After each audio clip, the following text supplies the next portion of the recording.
We're the ruling body of the Altmer Dominion, saviors of Mer, victors of the Great War. The Empire exists because we allow it to exist. The Thalmor saved all of elven kind during the Oblivion Crisis. We've been watching over our lands for 200 years. We refounded the Altmer Dominion, an alliance between us and our Bosmer cousins. We intend to prove the superiority of Mer over man, 1 century at a time.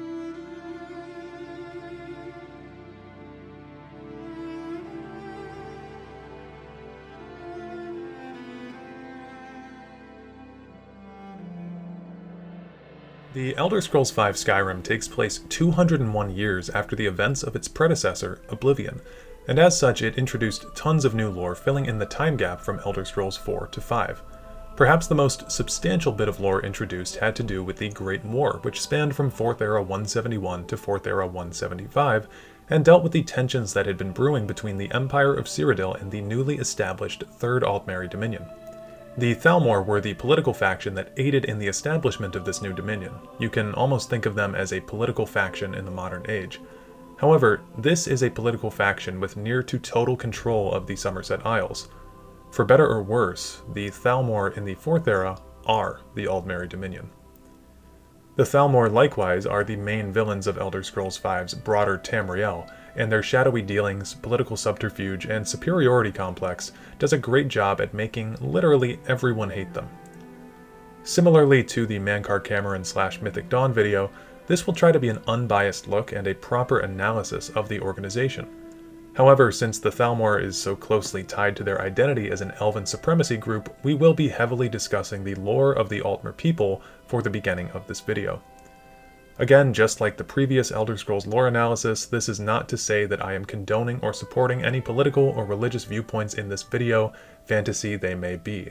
In fact, at some points I will be outright condemning the Thalmor for their actions. We'll start by outlining the history of the Altmer, however, then the history of the Thalmor, wherein we'll discuss their political ideologies and goals in Tamriel. I will tell you right now, I'm not going to get into the tower theory at all in this video. If you'd like to see that covered in a future video, let me know. I find that theory interesting, but I just don't really consider it to be canon, so I don't want to discuss it here. Also, this will date the video, but I wanted to give a huge thank you to everyone who subscribed because of the Elden Ring video. It really blew up out of nowhere, so from the bottom of my heart, genuinely, thank you. Okay, let's get started.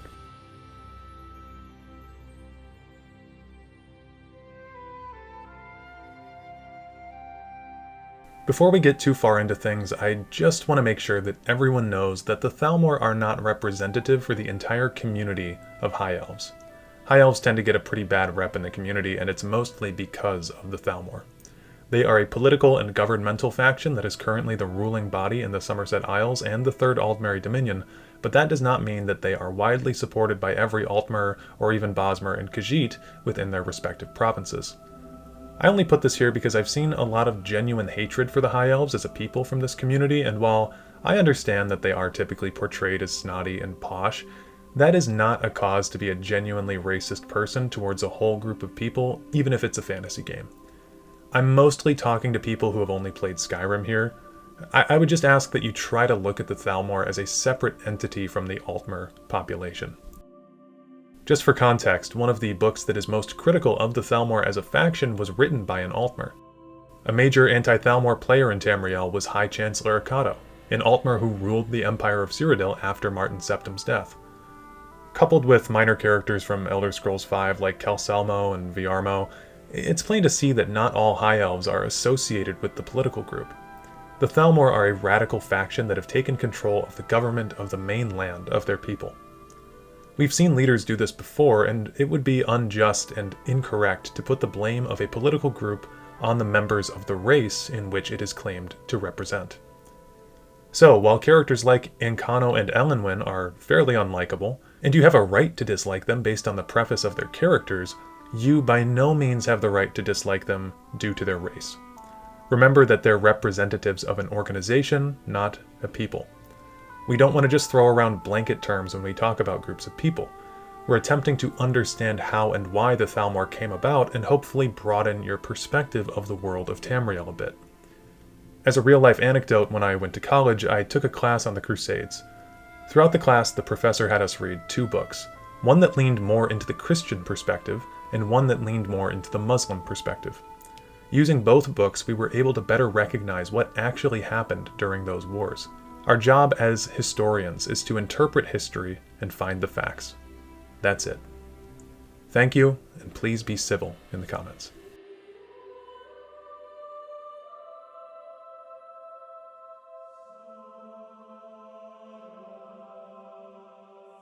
The annotated Anuid, which is a creation myth that outlines the origins of the Mundus, is going to be our first stopping point on our history of the Altmer people, as they go back quite a long ways. I'll be skipping a lot here for brevity's sake, but a link to the Anuid will be in the description, and I'll be putting parts of it on screen if you'd like to pause and read it. According to the myth, originally there were 12 planes of existence, but they were shattered, leaving only 2 survivors from this original plane melt, the Hist and the Elnefey. Now, typically I like to rephrase things in my own words, so you're not just hearing me regurgitate things you could look up on your own, but in this instance I think it'll be helpful for me to read a passage from the Anuid, so stick with me here. A large fragment of the Elnefey world landed on Nirn relatively intact, and the Elnefey living there were the ancestors of the Mer. These Elnefey fortified their borders from the chaos outside, hid their pocket of calm, and attempted to live on as before. Other Elnefey arrived on Nirn, scattered amid the confused jumble of the shattered worlds, wandering and finding each other over the years. Eventually, the wandering Elnefey found the hidden land of Old Elnefey, and were amazed and joyful to find their kin living amid the splendor of ages past. The wandering Elnefey expected to be welcomed into the peaceful realm, but the Old Elnefey looked on them as degenerates, fallen from their former glory. For whatever reason, war broke out and raged across the whole of Nirn. Old Elnefey retained their ancient power and knowledge, but the Wanderers were more numerous, and toughened by their long struggle to survive on Nirn. This war reshaped the face of Nirn, sinking much of the land beneath new oceans and leaving the lands as we know them today: Tamriel, Akavir, Altmer, and Yakuta. The old Elnefey realm, although ruined, became Tamriel. The remnants of the Wanderers were left divided on the other 3 continents. Yeah, I bet you didn't think you'd be getting this deep cut in a video that's supposed to be about the Thalmor, did you? Well, I promise it fits in. The Elves of Old Elnefey go on to become the Mer that we know today, whereas the Wandering Elnefey became the races of man.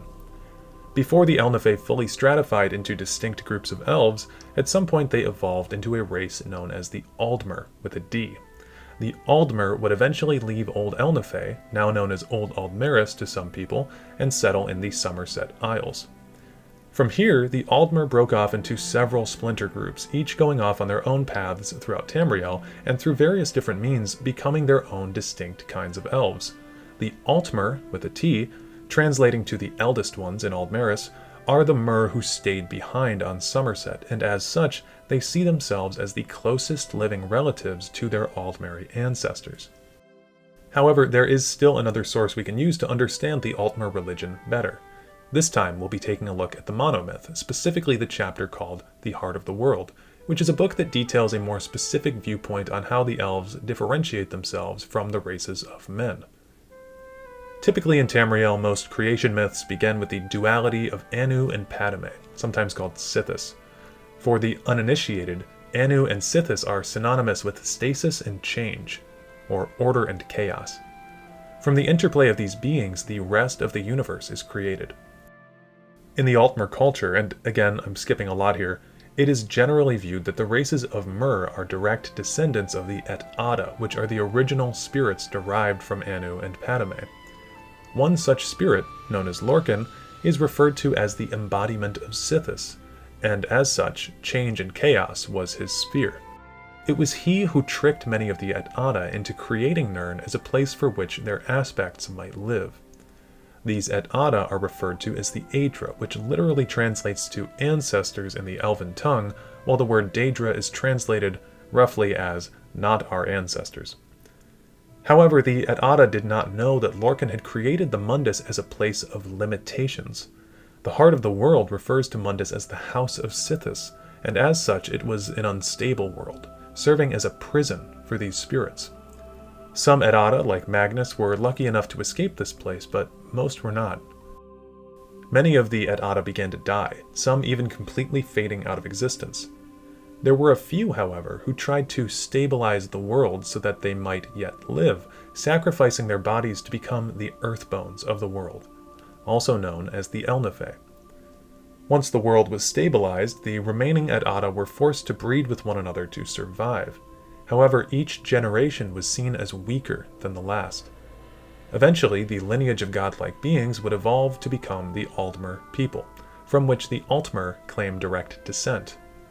The weakest souls of these descendants were recruited by Lorcan and beckoned Sithis into every corner of the Mundus. These were the spirits that became the races of men. Eventually, Lorcan was cast down and killed by Auriel, the patron deity of the Elven pantheon. He and the Aldmeri armies slew him for creating the Mundus, which they viewed as a prison that locked them out of the spirit plane. The men, on the other hand, saw Lorcan and his creation as a salvation, for without it there would be no world, only the stasis of Anu.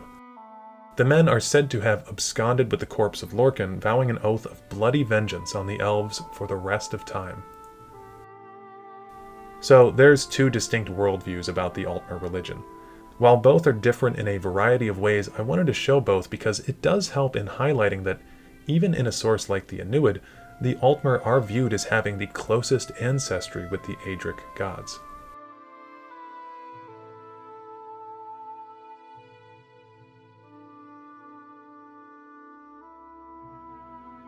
The Altmer of the Somerset Isles are said to be one of the, if not the oldest culture on Tamriel, not just by the elves themselves, but in numerous other sources. Even from a secular standpoint, divorced from religion, the Pocket Guide to the Empire 3rd edition states that Somerset became one of the earliest centers of Altmer civilization, which developed over thousands of years into the Altmer of historical times. The culture of the Altmer people was foundational to the other races of Tamriel in a sense, as the elves that would go on to populate the continent all had a shared heritage with the High Elven culture of Somerset, save the Dwemer. However, it would appear that even the Dwemer took notes from how the early Altmer society had governed itself. In the book Antecedents of Dwemer Law, the author makes the case that the Altmer culture heavily influenced the ways in which the Dwemer conducted their own laws. In fact, according to dialogue provided when asking about Altmer in Morrowind, it seems like an undeniable fact that many traditions of the Empire are actually founded off of the High Elves' culture, including arts, crafts, speech, literature, and science. Their status among the other races of Tamriel has led to the stereotype that the High Elves are all snobbish, pretentious, and conceited. Already, many races of elves feel superior to the races of men, due in part to the fact that they simply live longer lives. Whereas a human who reaches the age of 100 would be considered extremely old, an elf who reaches the age of 100 is typically still considered young. When we look at Altmer specifically, who are considered the oldest race of elves and perhaps the eldest of all of Tamriel, it can make some sense why they do think less of humans. To many of them, the lives of men are nothing but splotches of ink on a greater parchment. Again, this is not to condone any high elves who act snobbish around people of other races. They should respect everybody equally, but it begins to somewhat make sense why they may act that way when you take into account their entire history, culture, religion, and biology. Now, I would be remiss if I didn't bring up some of the negative stereotypes about Altmer a little bit further, so we're going to move on to some bad stuff.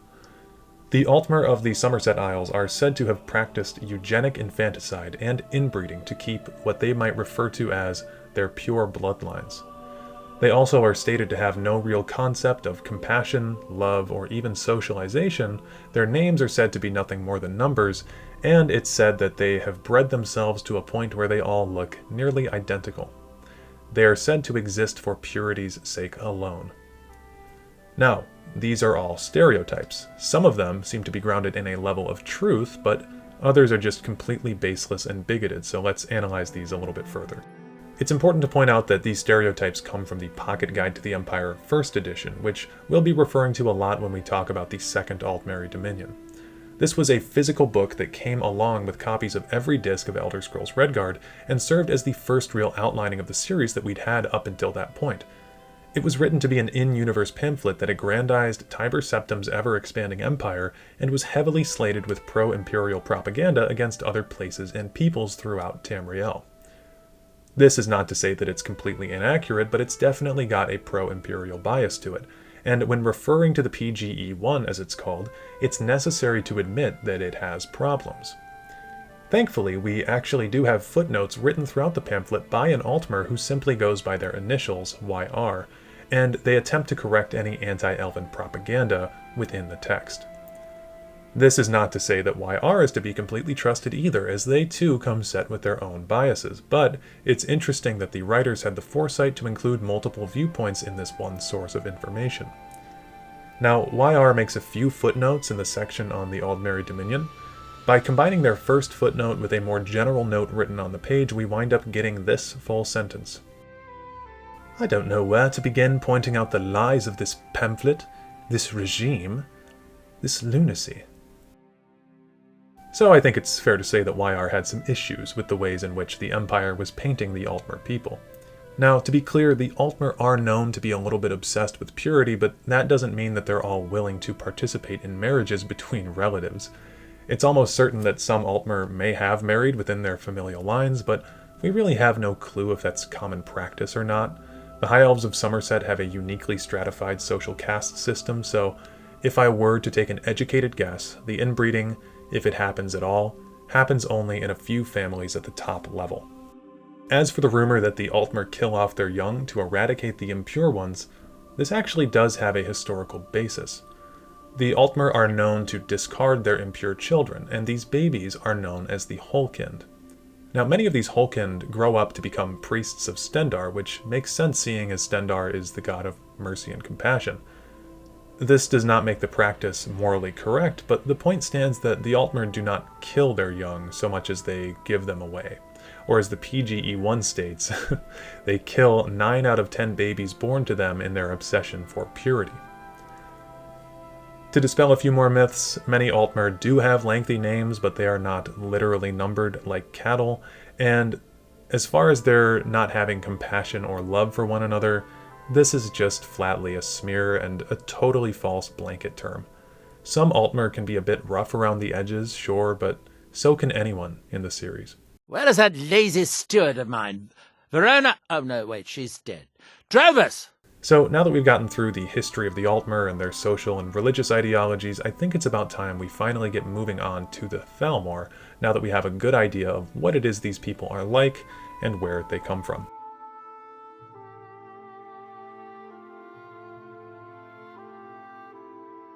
Unfortunately, one cannot just jump in and start talking about the Thalmor without mentioning the Aldmeri Dominion.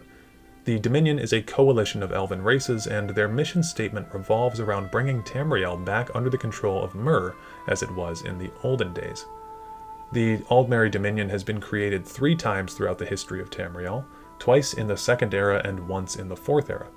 In all 3 of these dominions, the Thalmor have existed in some capacity, though they have had varying degrees of responsibilities and roles in the Dominion. The first Aldmeri Dominion formed in Second Era 580, spearheaded by Queen Irene, and served as a reaction to the state of Tamriel at the time. Irene formed this faction with the Bosmer of Valenwood and the Khajiit of Elsewhere in an effort to guide Tamriel with the wisdom and restraint to peaceably rule the disparate peoples of Tamriel that only they possess. Essentially, this was an elven supremacist group, but a bit more nuanced. Irene believed that the elven races, generally being more long-lived and having far predated the races of men, had a better chance at leading the land than the humans. Irene's dominion is a topic I'd love to go more in-depth on in a future video, but let's focus back up. The Thalmor during this regime served first as, quote, a bureau responsible for safeguarding Altmeri heritage. However, when Queen Irene formed the Aldmeri Dominion, the Thalmor were elevated in status and began working as the executive arm of the Dominion. There are a few more things that we can go over about the Thalmor under the first Aldmeri Dominion, but just know that it's not really that interesting, at least when compared to their Fourth Era shenanigans. The Thalmor had representatives from all participating races in the Aldmeri Dominion, including Altmer, Bosmer, and Khajiit, and these representatives were split into ratios appropriate to their administrative abilities. I don't really know what that means, but it seems to be implying that some races are inherently better at administration than others, which is more than questionable and goes back to that superiority complex thing. During this empire, justiciars were used in day-to-day operations, acting as regular law enforcement officers. There are typically two subgroups of the Thalmor during this period that are cited: the Divine Prosecution and the Fists of the Thalmor. The Divine Prosecution served on the mainland of the Somerset Isles and was made up of officials authorized by both the Queen and the Thalmor. These officers were chiefly in charge of both secular and religious enforcement of Aldmeri law, comparable to the Ordinators of Morrowind. The Fists of the Thalmor, on the other hand, were the enforcement unit of the Thalmor during the Second Era and acted apart from the regular Dominion army. The Thalmor also included an inner circle made up of Queen Irenne's personal and trusted appointees. Most of the circle's members were confidential, but two were known to be King Aedirin Cameron of Valenwood and Lord Garish Rhee, or Garesh Rhee, the speaker for the Khajiit Main. And that's about the end of our knowledge on the Thalmor of the First Aldmeri Dominion. Basically, they served as the executive branch of the Aldmeri government and enforced religious and secular laws alike. The First Aldmeri Dominion, though still rooted in Elven supremacy, is, in my opinion, probably the most level-headed of all the dominions going forward. I mean, hell, Queen Irene even opened the borders of Alinor and the Somerset Isles to outsiders that she deemed worthy. The Elder Scrolls Online team even sent out physical letters that were supposed to have been written by the Queen, which read as follows. Brave hero, your Queen personally welcomes you to Somerset. On behalf of the Altmer, we cannot thank you enough for all that you have done for Tamriel, and are honored to have you join us in the land of the High Elves.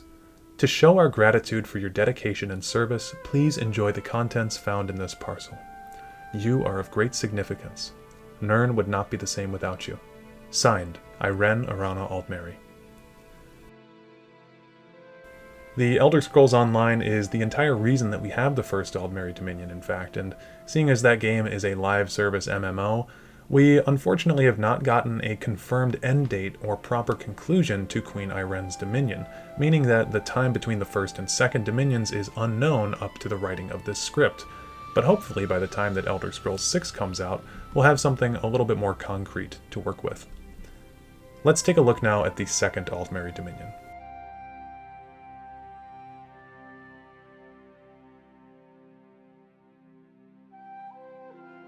So we need to take a step back really quick and remember that we're talking about a video game. As I said previously, Irene's Dominion was created specifically for the Elder Scrolls Online, which was released in 2014. Meanwhile, back in 1998, the Elder Scrolls Redguard released, and with it came the PGE-1, which we discussed earlier. The reason I bring this up is because within the PGE-1, it stated that the Aldmeri Dominion is a relatively recent creation. Now, YR does seem to have a problem with this claim, but it was for a long time considered that the Second Aldmeri Dominion was actually the first one because, again, 1998 versus the mid-2000s. Anyway, that's not really that important, but I still wanted to bring it up because it's a little bit of a retcon in the lore. The Second Aldmeri Dominion is said to have come about in Second Era 830, roughly 250 years after the foundation of Irene's Dominion. Essentially, they formed due to infighting for the throne between heirs of the Cameron dynasty of Valenwood. Here's a long quote summarizing the events that took place. When a faction of the Bosmer, Wood Elves, made overtures of peace to their longtime enemies in West Cyrodiil, territorial concessions in return for Colovian support for the faction's claimant, the Altmer, High Elves of Somerset invaded the Valenwood nations. Citing a stewardship clause in a treaty from 1,000 years before, the High Elves quickly established a provisional government, the Thalmor, on behalf of their own claimant, Cameron Anaximes, whose bloodline had struck the pact with the Aldmeri Council in the first place. As the Cyrodiilic Empire was still in the shambles of the interregnum, the Colovians were quickly driven back by the Aldmeri army. The other heirs of the throne were silenced, the Wood Elves thanked their cousins for bringing back stability, and the High Elves reminded Anaximes the price of Somerset's aid, 50 years' fealty to the King of Alinor. The Aldmeri Dominion was born. So here begins the history of the Second Aldmeri Dominion, and right away we can see that the Thalmor were instrumental in overthrowing the previous government of Valenwood. It's important to note here that many members of the Second Aldmeri Dominion may well have been members of the First Aldmeri Dominion, considering the long lives of elves. Despite not being particularly popular, according to another imperial source, the Thalmor were set up this time to assist in the Valenwood conflict and would continue to become the ruling body of the Aldmeri Dominion after its construction in Second Era 830. This body was constructed of a congress of Bosmeri chieftains and Altmer diplomats. The Thalmor began to focus their efforts on consolidating the Bosmer tribes and seemingly sent groups of skirmishers to assault the nearby Colovians. There was also a treaty made between the Aldmeri Dominion and the Elsewhere Confederacy during this time, but it is unclear if the Khajiit were fully integrated into the Second Aldmeri Dominion as they were in the First. Interestingly, after the establishment of the Dominion, the Thalmor instituted a policy of non-interventionism pertaining to the provinces outside of the Somerset Isles and Valenwood. This was enforced under the tutelage of one Andel Crodo, who appears to have been a high-ranking Thalmor official during the time, although information on this figure is sparse. Our only source is from YR in the first edition, but this Crodo is heavily criticized by YR, stating that Andel Crodo's policy of non-intervention, if continued, will be the doom of all elder races. While the Second Aldmeri Dominion was keeping its efforts focused on their land, there was a man who was waging bloody war after bloody war throughout Tamriel, and he was soon to come knocking on the doorstep of the Elves. Talos Stormcrown, Tiber Septim, Hjalti Earlybeard. All names revolve around one man. It's not really possible to talk about the Second Aldmeri Dominion without also discussing Tiber Septim. The Tiber Wars, as they went on to be called, were a series of conflicts and wars throughout Tamriel that led to the eventual rise of Tiber Septim and his empire that would result in near total domination of the continent. The wars began in the year Second Era 852, 22 years after the foundation of the Second Aldmeri Dominion. The Aldmeri Dominion, due to their policy of non-interventionism, sat by on the sidelines and watched as the races of man tore through the continent. It was not long after that Tiber came to the Isles. Septim had gained control over much of Tamriel, and sometime between the years of Second Era 864 and Second Era 896, the Empire of Cyrodiil had negotiated a peace treaty with one of the living gods of Morrowind, the warrior poet VIII. Along with Morrowind's inclusion in the Empire as a mostly autonomous state, the armistice, perhaps most importantly of all, granted Tiber Septim the Numidium, the brass titan that was created as a weapon of war by the Dwemer before their disappearance. Armed with the brass god, Tiber Septim marched his way onto the Somerset Isles to confront his final obstacle, the Aldmeri Dominion. Now, the Thalmor had been staving off Imperial attacks for years up until this point. However, the Empire was encroaching on Aldmeri territory, forcing the Bosmeri skirmishes to come to a halt. On land, the Aldmeri Dominion was, apparently, mocked for its weakness, although at sea, the Dominion served as a fierce naval opponent. No number of ships or battlements could have prepared the Dominion for what was to come next, though. The Numidium was first activated in the town of Rimmen, and then marched across the southwestern reaches of Tamriel until Tiber Septim came near the capital of the Isles, Alinor. Armed with the Numidium, Septim gave the Altmer people a dilemma: either succumb to his empire, or perish to the Brass Tower. There was a short siege of the city, although the details are unclear. According to Michael Kirkbride, who we talked about ad nauseum in the Mythic Dawn video, Alinor fell to Tiber's army within 1 hour. As a side note, I am not saying that this is canon or anything. Some people were confused about that in the last video.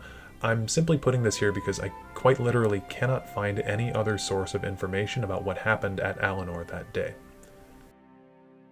So the High Elves were begrudgingly included in Tiber Septim's empire, essentially against their will. The same empire that had propagated insensitive material about them as a race. The same empire that called them the Aldmeri Dominion as a joke about their womanly performance of their soldiers. An empire made up of men, who according to their religion were the followers of Lorcan the Betrayer. Needless to say, tensions were high between elves and men throughout the Third Era. The Thalmor government was toppled and replaced with imperial law, and with the downfall of Alinor, Tiber Septim had finally conquered all of Tamriel. This was the beginning of the Third Era, or as I like to refer to it, the Septim Era.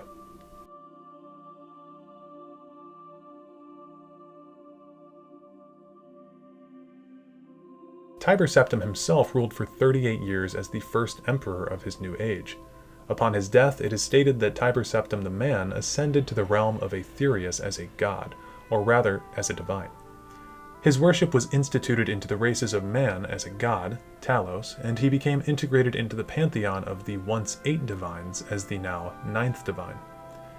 It should go without saying that many elves did not take to worshipping Talos. They didn't even like him as a man, so they were not about to worship him as a god after his apotheosis. Also, the idea that a man could ascend to Aetherius before an elf ever had must have rubbed the Altmer the wrong way.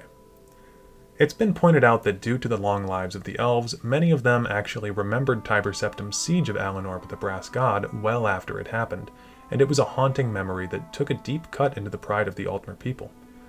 Many of the High Elves surely grew to hate the Septim dynasty, and all that they had stood for the rest of their lives. Throughout the Third Era, although appearing outwardly peaceful, the Altmer of the Somerset Isles were caught up in a social upheaval that was brought about by their surrender to the Imperial armies. The implicit assumption that High Elves were the superior race began to get challenged by the younger generations, who began to advocate heavily for a change to their hierarchical societal norms. According to the PGE3, the very future of the oldest province in the Empire of Tamriel is at stake. The Third Era came to a climactic end with the disastrous Oblivion Crisis, wherein Mankar Cameron and his army of zealots, the Mythic Dawn, began to open gateways to Mehrunes Dagon's realm of the Deadlands in an attempt to assimilate Tamriel into Oblivion. During this time, the gates were opened all over the continent. People tend to just remember the Cyrodiil invasion, and that was the main front of the conflict, but there were portals opened in damn near every part of the world. One of the most important invasions was that of the Somerset Isles, and it was this invasion, coupled with the social upset, that brought about the return of the ever-persistent Thalmor.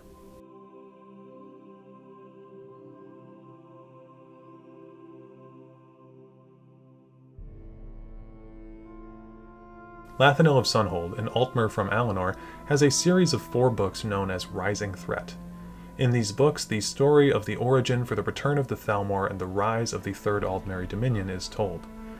Lathanil was a survivor of the Oblivion Crisis and a resident of Alinor during their ascension to power. It should be mentioned that Lathanil's books may not be 100% true, but it is stated in the foreword of Rising Threat by an imperial historian that history has at least partially vindicated Lathanil's claims. Up until the Oblivion Crisis, the Crystal Tower had long stood as a proud memorial to the past of the Altmer people. It was originally built by the Altmer as a monument to their ancestor spirits, and was seen to be a sacred remnant of the Altmer's divine lineage. It was here, at the Crystal Tower, where the people of Alinor made their last stand against the Daedric incursion. Lathanil of Sunhold tells us his story of being among the refugees that were held up within the tower. It's really a great read, but for brevity's sake, I'll give you the footnotes. The Crystal Tower fell to the Daedric invasion, and in the midst of the chaos, while thousands of Daedra were ravaging the once beautiful Isles of Somerset, the Daedra vanished, gone without a trace. At this same time, in Cyrodiil, Martin Septim gave his life to save the world, sacrificing himself to become the Avatar of Akatosh, defeating Mehrunes Dagon and ending the Oblivion Crisis throughout all of Tamriel. Thus, with the death of the last heir to Tiber Septim's name, the Fourth Era began. However, worlds away in Somerset, the High Elves didn't know what had happened in Cyrodiil. Quickly, there was a group that took credit for the defeat of the Daedra, a group invoking the name of the old Aldmeri government, a group made up of Altmer supremacists, a group that made the Altmer feel special again. This group was, of course, the Thalmor. Folks on Somerset were so eager for someone to thank, so eager for a hero, that they immediately fell prey to the Thalmor's lies, Lathanil states. The Thalmor seized the opportunity to take power and began casting out those who doubted them. Renander the Bold is one such example, a hero and powerful mage who survived the events at the Crystal Tower and protected people against the Daedra. He openly doubted the Thalmor's involvement in the Oblivion Crisis, and he was swiftly exiled from the mainland and killed on his way to Anvil.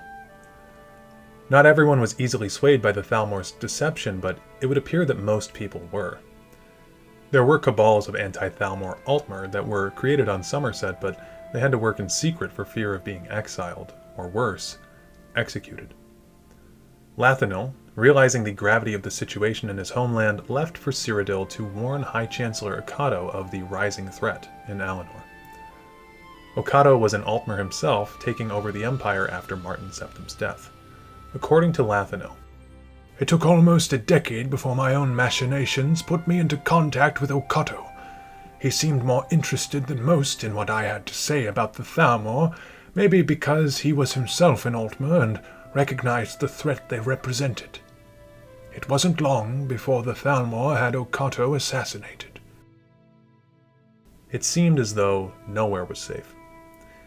It is even suggested that the Thalmor were responsible for the Accession War, aka the Argonian invasion of Morrowind after the Red Year in 4th Era 5.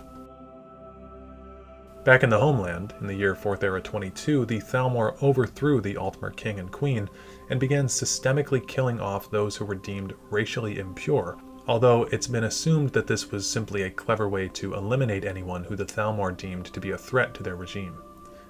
It was at this point that the Somerset Isles was renamed to Alinor, which is said to be symbolic of ages prior to the dominance of the races of men on Tamriel. In 4th Era 22, the Thalmor began consolidating their efforts to recreate their once great empire, the Aldmeri Dominion. The Thalmor orchestrated a political coup in Valenwood which destabilized the government. Even before the Oblivion Crisis, it is assumed that Thalmor agents had been creating alliances with certain Bosmeri families. Using these connections, the Altmer invasion of Valenwood was made easy, similar to what they did in the Second Era. The Empire and the Bosmer loyal to it were swiftly defeated, and the same year of this hostile takeover, the Aldmeri Dominion was reborn in full swing. According to multiple sources, the Aldmeri Dominion cut off contact with the Empire at this point and went silent for roughly 70 whole years. Legate Justinius Quintus, author of the book The Great War, tells us that it is believed there was an internal struggle within the Dominion during this time. While it's truly impossible to tell for certain what happened during these years, I think it's likely that the Thalmor had many dissidents within the new Third Aldmeri Dominion that they needed to cleanse from the population during this time. Again, not all Altmer were on board with what was happening in Somerset. Sometime in this 70-year period, Lathanil of Sunhold finished publishing Rising Threat. Shortly after their release, he was murdered, killed off by what was assumedly assassins sent by the Thalmor. Lathanil, however, was not the only outspoken critic of the Thalmor regime. In fact, there were a large number of Altmer refugees who fled from Alinor in the year 4th Era 42. They made their way to Hammerfell, seeking asylum in the capital city of Sentinel. Back in 42, I was stationed in Hammerfell, on leave in Sentinel, trying to track down some refugee relatives who had fled persecution in Alinor. Suddenly, an explosion of magic in the refugee quarter. Thalmor mages were attacking the Altmer dissidents who were resisting with magic of their own. I ran to the scene with other legionaries who were stationed there, but the entire quarter was a smoking ruin by the time we arrived. Everyone was dead. Wholesale slaughter. The Dominion, not content with killing dissidents at home, came to Hammerfell to finish the job. This was infamously named the Night of Green Fire. It appears to have been part of a broad effort put in place by the Thalmor to kill off those who had successfully fled Alinor. All those killed in the Night of Green Fire were said to have been deemed ethnically impure by the Thalmor, although, again, this may simply be a ploy for them to continually kill protesters. You have to remember that the Thalmor were extremely crafty and sly, often using discreet tactics or foul play to gain an edge over their opponents. Another good example of this was in 4th Era 100, when the Aldmeri Dominion took credit for the return of Tamriel's moons, Massor and Secunda. You see, in 4th Era 98, the moons mysteriously vanished from the sky. This was seen as a disturbing omen throughout Tamriel, but the Khajiit of elsewhere were the most impacted, seeing as the moons are central to their culture and ways of life. Much like how they took credit for ending the Somerset Oblivion Crisis, so too did the Thalmor claim that the return of Massor and Secunda were their doing. The Khajiit accepted them at their word, and by 4th Era 115, the Empire's sway in the province was practically non-existent. Another political coup ensued, and the Thalmor Confederacy was no more. The Khajiit embraced tradition, a common trope throughout the Aldmeri Dominion, splitting back into their ancient kingdoms of Inequina and Palatine, and melding themselves back into the Aldmeri Dominion as they once had so many years prior. The Thalmor, through over 100 years of subterfuge, executions, and ethnic cleansing, assassinations, political sabotage, they were finally able to recreate the Aldmeri dominion in a way the world had never seen before. Gone were the days of Queen Irene's wishful guiding hand or Andel Croto's policy of non-interventionism. The Aldmeri dominion was angry, and in the Fourth Era, they were not afraid to get their hands dirty.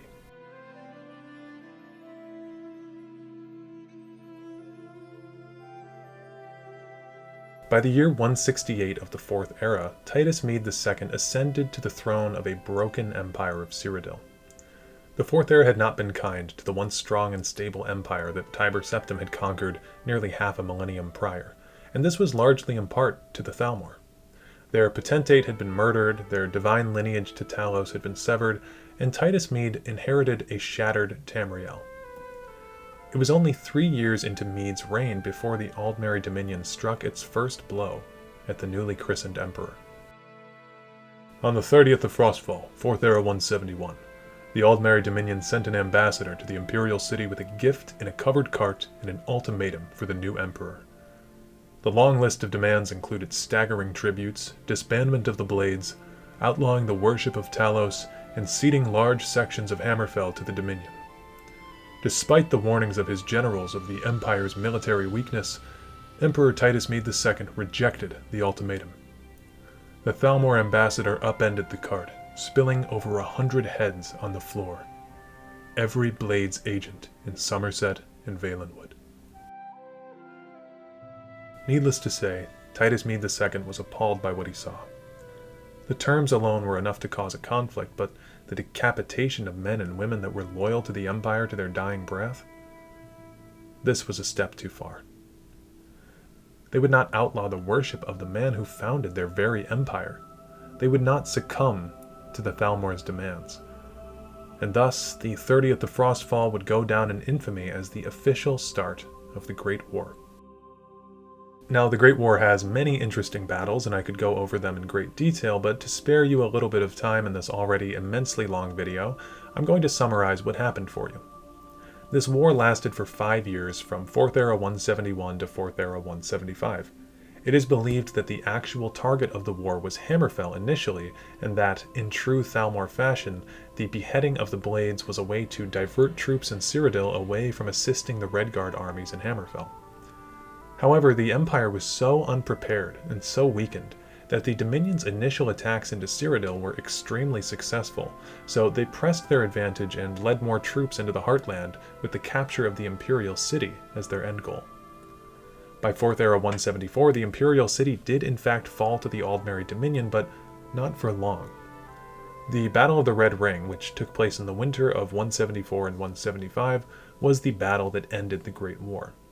The remaining legionnaires throughout the army consolidated in Cyrodiil and surrounded the Imperial City, trapping the Aldmeri armies within. With no way to escape and nowhere to hide, the Aldmeri Dominion's entire army in Cyrodiil was destroyed. This was the most decisive battle of the war, but that does not mean that it was easily won. According to Legate Justinius Quintus, who served in the 10th Legion during their assault on the Imperial City, not a single legion had more than half its soldiers fit for duty. 2 legions had been effectively annihilated, not counting the loss of the 8th during the retreat from the Imperial City the previous year. It would have been nearly impossible to continue the war in this state. Hell, it was impossible to continue the war at the beginning. It was a tough decision, but for the continued survival of their people, Titus Mede II made the choice to attempt to negotiate peace with the Dominion. From these peace talks was born the unpopular White Gold Concordat. The Concordat was a near carbon copy of the initial demands that the Thalmor had given Titus Mede II in their dilemma for him on the 30th of Frostfall 5 years prior, which has led critics to point out that Titus could have saved lives by signing off on the demands in the first place. The Empire would have under no circumstances accepted the Thalmor's conditions at the time. Legate Quintius suggests that signing off on the demands without a fight may have led to civil war within Cyrodiil. It was a complete damned if you do, damned if you don't situation. However, after 5 years of bloodshed and destruction, Titus Mede II had proven that resistance to the Aldmeri Dominion was not an option at this point in time. There would be no better time than now to negotiate a peaceful end to this war. And so, the treaty was signed.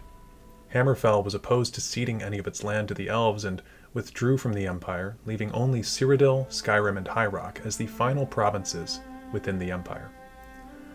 The ban on Talos worship would go on to sow resentment in the Nordic population of Skyrim, which ultimately leads to the Skyrim Civil War some 30 years after the signing of the treaty. It's impossible to tell what the Thalmor's ultimate goals were in Cyrodiil during the Great War, but if one thing is certain, they have been extremely effective in pitting the races of men against one another.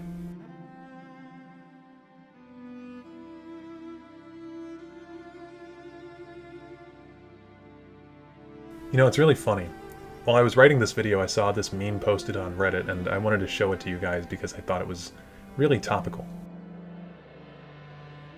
I know I've talked about a lot of wild stuff in this video already, but if I can prevent it from getting demonetized any further, that would be great. So I'm not going to refer to them by their common name, but it's very obvious that the Thalmor of the Fourth Era were written to be analogous to the National Socialist German Workers' Party. I don't know if you've heard of them, but they were kind of a horrible group of people. And that's really a shame that the Thalmor have been written to emulate them, because there is a ton of potential here to write a very nuanced and interesting story about the interplay between the elves and men on Tamriel. But instead, it looks like someone at Bethesda just really liked World War II, so they wrote the Thalmor to be the big bad guys, and it's pretty clear that they're just evil people. However, a part of me understands why they did it this way. I said at the beginning of this video that we're here to interpret history. Well, if you think about real-world history, the National Socialist German Workers' Party was a direct result of the poverty and shame caused to the German people by the signing of the 1919 Treaty of Versailles. Economist John Maynard Keynes is quoted with saying that the treaty was one of the most serious acts of political unwisdom for which our statesmen have ever been responsible. The Elder Scrolls equivalent to this event was Tiber Septim's Siege of Alinor. This forced the elves to submit to the races of men, and it made them feel weak, powerless, and doubtful of their place in the world. Over generations, and long-lived generations, mind you, the Altmer of Somerset had to reinvent what it meant to be an Altmer. Through years of civil unrest and in the wake of the Oblivion Crisis, the Thalmor party emerged as an answer to the question that many Altmer had been asking themselves for nearly 500 years. What is our purpose? The Thalmor, just like the National Socialist German Workers' Party, invoked racialism, invoked ethnic purity, invoked the past of Alinor to remind the people of the Somerset Isles what they were and where they came from, even if it wasn't true. Even the name they took, the Thalmor, harkens back to the days of old. This group may in truth have nothing to do with the original Thalmor, but the name stands as a reminder of their past glory. Their methods were disturbing and cruel, and through sheer force of will they were able to weasel their way into power. Not all of the citizens were on board with their political philosophy, but those who weren't were purged from society. It's unclear how many people in Alinor even know about the shady dealings of the Thalmor, how many people know about how they rose to power, their lies, their deceit, their subterfuge. In Germany, after World War II, many German citizens claimed that they knew nothing about what had happened to the Jewish population, often using the phrase, "Davon haben wir nichts gewusst." This translates to, "We knew nothing about that." Regardless of the truth, it remains clear that even if you were not on board with the National Socialist Party, you would have been eliminated. And so too did the Thalmor reign with an iron fist and an unwavering lust for domination. Is their hatred acceptable? No. But is it understandable to you now? Do you get where they came from and why they are? Because if not, I've failed in my duty to educate you today. I hope you walk away from this video with a better understanding of how the Thalmor came to be. They are not good people. In fact, I would argue that the Thalmor are explicitly written to be evil and not to be trusted. However, and again, I really want to stress this, they are not representatives of all Altmer, Bosmer, or Khajiit. They are a radicalized faction. And so whether you're a lifelong Imperial or a Stormcloak sympathizer, I hope we can all agree that the real enemies of the Fourth Era are in fact the Thalmor. We fight in the Fourth Era not against the Aldmeri Dominion, not even for the races of men, but against total fascism. We fight for the right to be free. The Septim Empire was not perfect. It dominated the entire continent through decades of warfare. It forced populations to join it under the threat of destruction. It was openly racist in spreading propaganda. But at least within it, peoples of all backgrounds, races, and religions were accepted, at least at the tail end of things. Think about back in the days of the Elder Scrolls IV. Walking through the streets of the Imperial City, there were High Elves, Argonians, Redguards, you name it. All races were treated with a general level of equality. Now think about life under Thalmor rule. What will become of everyone if they take over? Only time will tell, I suppose, but I can't really imagine that it'll be a nice world. I've been Daraloth. If you enjoyed the video, please leave a like, comment, or share, and if you'd like to see more from me, I have a playlist that will be featured at the end of the video. If you like what you see, consider subscribing. It's free after all, and if you're really feeling crazy, I just added memberships to the channel where you can vote on topics to be included in future videos, you'll get early access to new content, and you'll get a shout out at the end of videos going forward based on whatever tier you decide to purchase. These types of videos would not be possible without all of you, so if you made it this far, thank you. Peace out.